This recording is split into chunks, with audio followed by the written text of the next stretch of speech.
Assalamualaikum sahabat Tasya Sehat. Apa kabar semuanya ya? Semoga sehat selalu.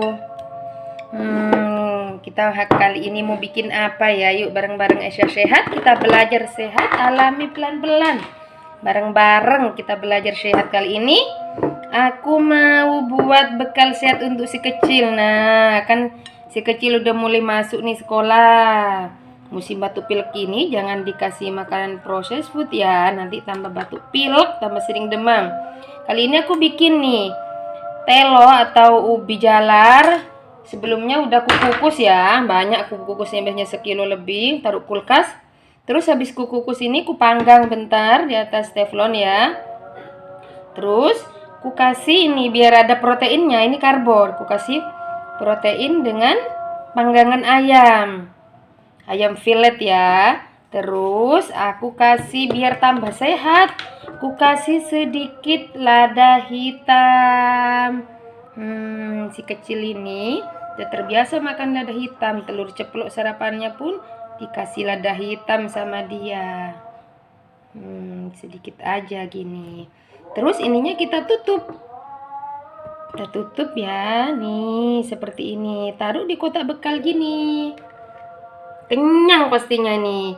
Terus yang kedua ini bisa kita oleskan juga dengan pakai selai kacang.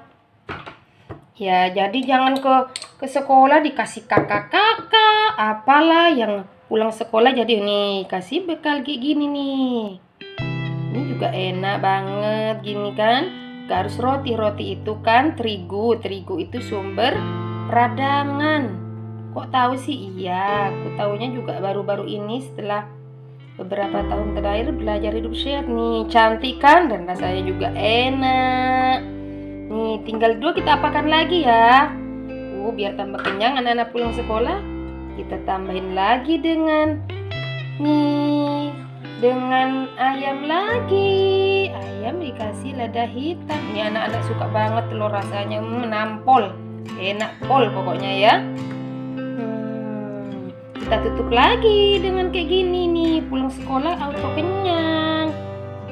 Kayak gini nih bekal sekolah sehat. Sisanya nih diapakan? Ikutkan aja kayak gini nih. Nah, filet ayam murah loh. Beli di hipermart banyak nih. Ini ide bekal sehat untuk si kecil biar nggak cepat sakit-sakitan. Ya, mudah dan murah harganya. Sehat selalu sahabat sehat. Jangan lupa ya resep bekal sehatnya dicoba. Nih, telo ini sumber karbo alami yang sehat. Bisa diganti umbi-umbian yang lain ya. Dicoba, terima kasih.